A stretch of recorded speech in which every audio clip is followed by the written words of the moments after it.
Bienvenue, mesdames et messieurs, dans votre émission Vivre les réalités du ciel sur la terre. Je me présente, je suis le pasteur André, et nous avons comme règle d'or sur ce plateau que Jésus-Christ est Seigneur est la parole de Dieu et l'autorité finale. Alléluia. Alors, nous allons continuer notre marche que nous avions commencé avec Jésus dans Marc 11, à partir du verset 12. Alléluia. Donc, sans plus tarder, prenez votre Bible en papier, votre bloc-notes, votre bic ou votre stylo, afin que nous puissions étudier la parole de Dieu. Alors, sans plus tarder, nous étions dans Marc 11, nous étions au verset 18, où je vous expliquais que les pharisiens ont été choqués, les pharisiens des sacrificateurs ont été choqués par l'attitude de Jésus-Christ. Pourquoi? Parce que Jésus-Christ était venu pour retirer la malédiction. Jésus-Christ était venu pour détruire la malédiction. Et faire de l'endroit de Dieu, transformer l'endroit de Dieu, l'endroit où les gens sont supposés prier, tu transformes cet endroit-là comme un endroit mondain. C'est-à-dire quoi? Des transactions économiques se faisaient. Les gens ne pensaient pas à Dieu, mais ils pensaient à leur profit. Et vous allez voir que la plupart des problèmes qu'on a aujourd'hui, ce sont des problèmes d'argent. Et ici, la Bible dit que, le verset 18, la Bible dit « Et les principaux sacrificateurs et les scribes l'entendirent, et ils cherchèrent comment le faire mourir. » Alléluia. Ils ne cherchaient plus à discuter avec lui. Maintenant, ils voulaient le faire mourir. Pourquoi ils voulaient le faire mourir? Parce qu'il s'est attaqué à leur argent. Alléluia. Je crois que ça pourrait t'étonner que, dans ce passage, on ne parle pas d'argent. Mais réfléchis bien, papa. La Bible dit que vous avez fait de la maison de mon père une caverne de voleurs. Une caverne de voleurs. Alléluia. Donc, c'est-à-dire que les gens venaient voler dans la maison de Dieu. Ils venaient voler quoi? Si on réfléchit bien, qu'est-ce qu'ils faisaient? Ils vendaient, il y avait des échangeurs, il y avait des gens qui vendaient, tout ça, des tables. Maintenant, Jésus-Christ a retourné tout ça, il a détruit le système. Alors, pourquoi est-ce que les pharisiens vont se fâcher? Les pharisiens, c'était les hommes de Dieu de ce temps-là. Pourquoi les hommes de Dieu se sont fâchés? Parce que c'était leur système financier. Alléluia. Il est venu détruire leur système financier et la Bible dit qu'ils n'ont pas cherché à se disputer avec Jésus. Ils sont directement cherchés à les tuer. Alléluia. C'est comme, par exemple, moi je travaille dans un endroit où souvent les contrats que les gens ont arrivent à leur fin. Papa, il faut voir l'attitude des personnes lorsque leur contrat est terminé. Alléluia. Amen. Donc, je vous encourage, mon frère, ma soeur, à comprendre que il y a des choses que Dieu va te demander de faire. Lorsque tu vas les faire, certains systèmes vont se retourner contre toi. Mais n'aie aucune crainte, car Jésus a déjà vaincu le monde. Et d'ailleurs, nous avons vu dans 1 Jean 5 au verset 4, la Bible dit, vous les avez... Oh non, la Bible dit que qui a vaincu le monde si ce n'est celui qui a... écoutez, je vais simplement prendre le verset, Alléluia, parce que je ne veux pas vous perdre.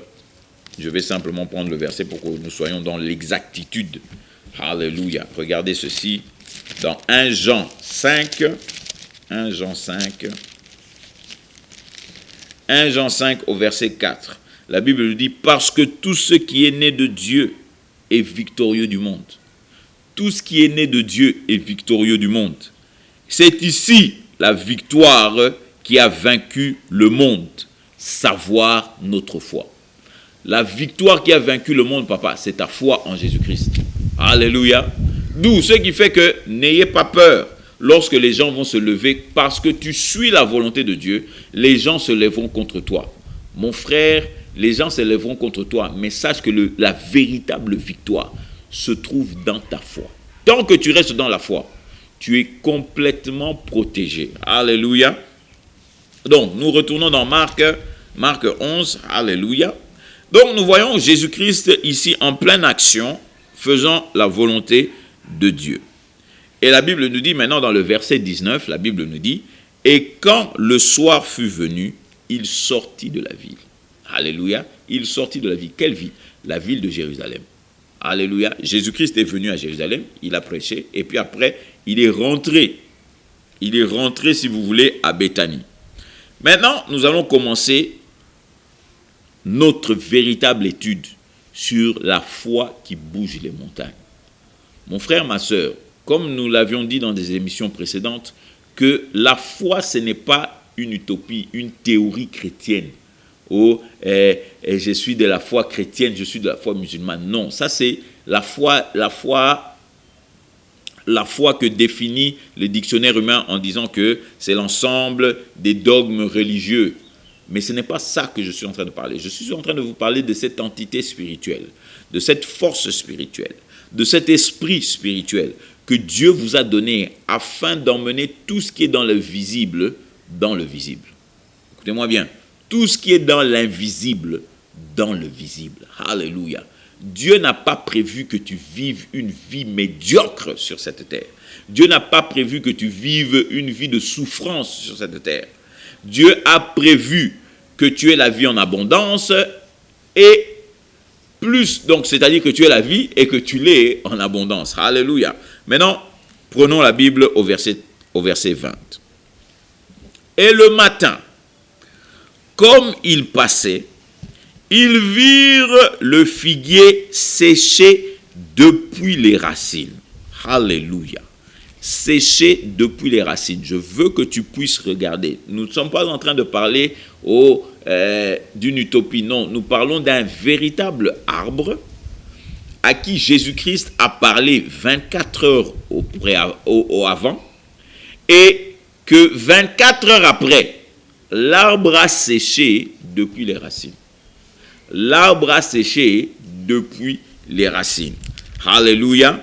Et bien sûr, et la Bible nous dit maintenant, et Pierre, se souvenant de ce qui s'était passé, lui dit, Rabbi, voici le figuier que tu as maudit est sec.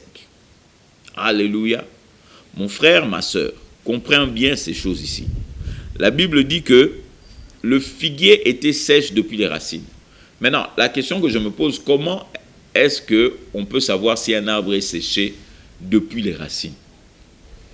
La seule image qui vient dans ma tête, c'est que l'arbre était séché, c'est-à-dire que l'arbre était séché du bas vers le haut, et qu'au-dessus, on pouvait voir encore des feuilles, mais des feuilles vertes.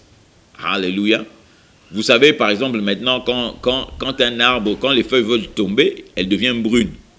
Mais là, sûrement que les feuilles étaient toujours vertes. C'était le seul moyen que Pierre a dit que non, cet arbre est séché, pas de haut en bas, mais de bas en haut.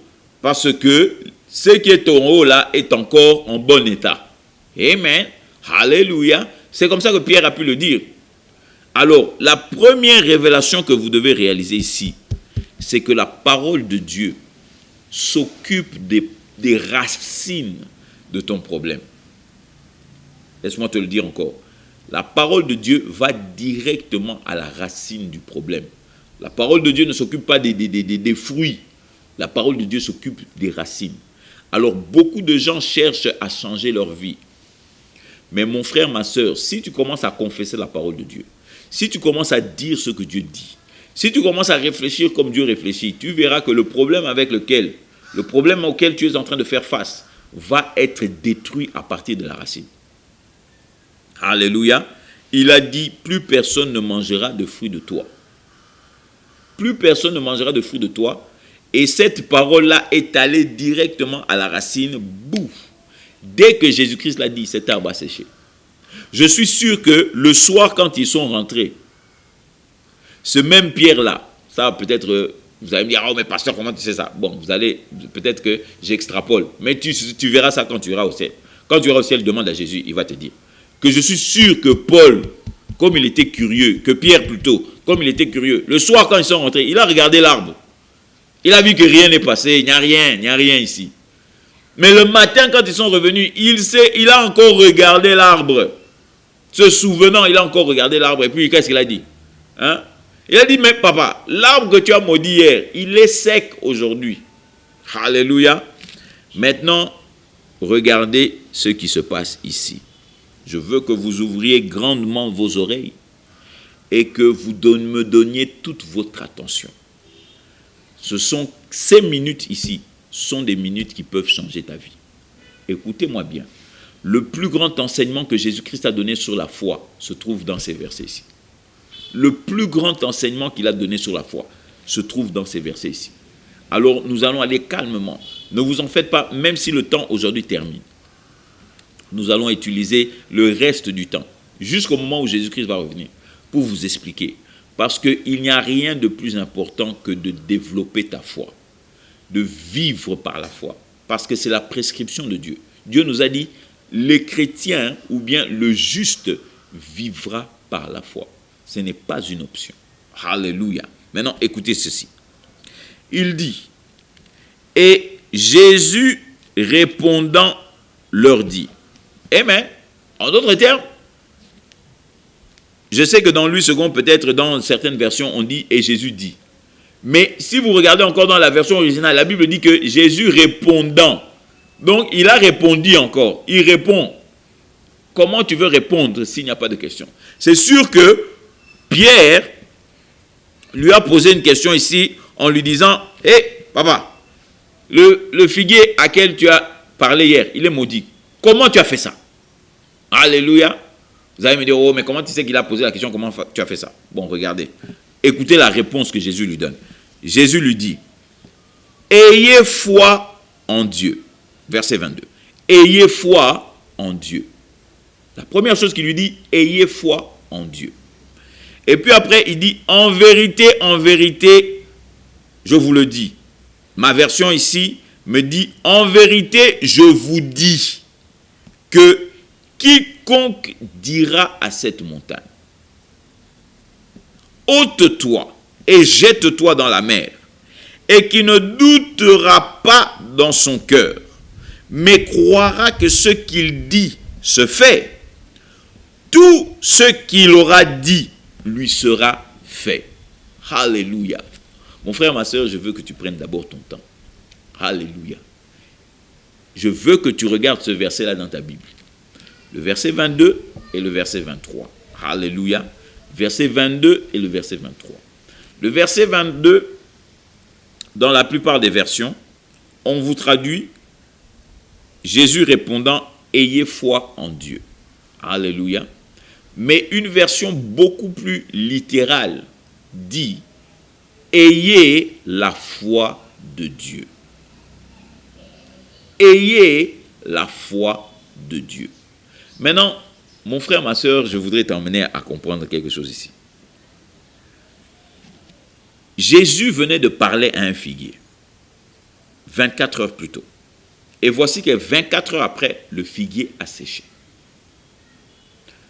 Le disciple de Jésus maintenant pose la question. Il lui dit, mon frère, tu as parlé à ce figuier, il a séché. Tu as fait ça comment? Jésus ne lui dit pas, oh petit, ça c'est réservé aux grands spirituels. C'est réservé aux gens qui connaissent les secrets de Dieu. C'est réservé aux chrétiens qui ont déjà fait 20 ans dans l'église. Non, mon frère, non, ma soeur. Jésus-Christ, sans perdre beaucoup de temps, sans rentrer dans des profondeurs, comme les gens disent, aller dans la profondeur, la Bible. Papa, les choses de Dieu sont très simples. Tout ce que Dieu te demande, c'est de croire. Simplement de croire. D'abord, il dit, ayez foi en Dieu ou bien ayez la foi de Dieu. D'autres versions disent, ayez le type de foi que Dieu a. Pardonnez-moi, ayez le type de foi que Dieu a. Alléluia. Mon frère, ma soeur, le type de foi que Dieu a, c'est comment? Alléluia. Et d'ailleurs, est-ce que Jésus-Christ est en train de comprendre ce qu'il est en train de dire?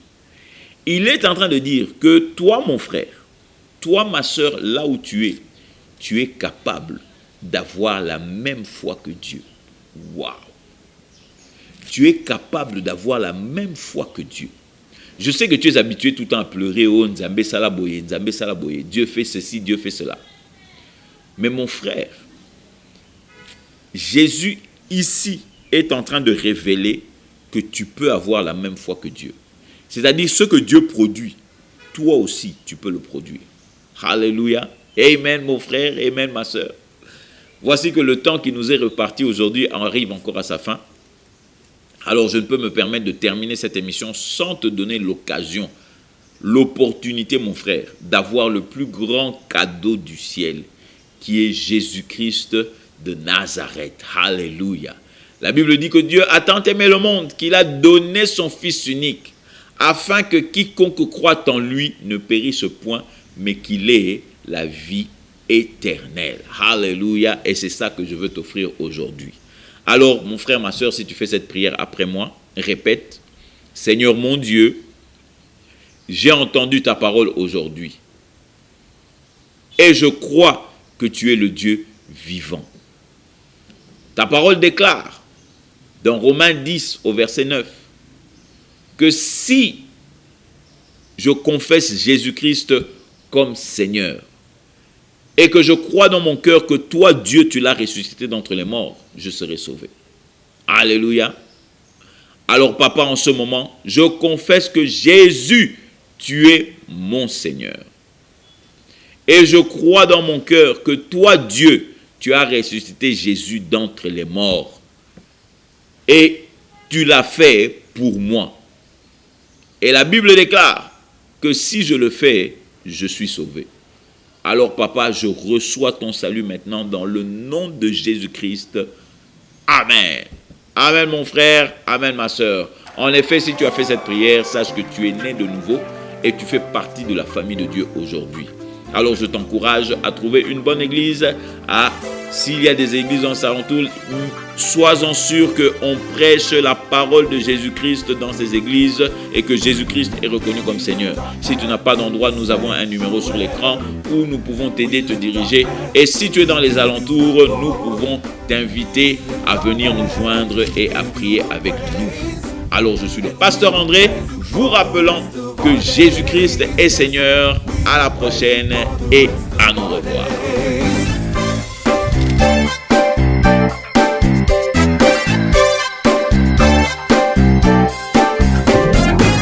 We clap our hands in the sanctuary. We clap our hands to give you the glory.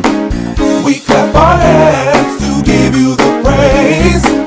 And we will praise you for the rest of our days. Yes, we will praise you for the rest of our days.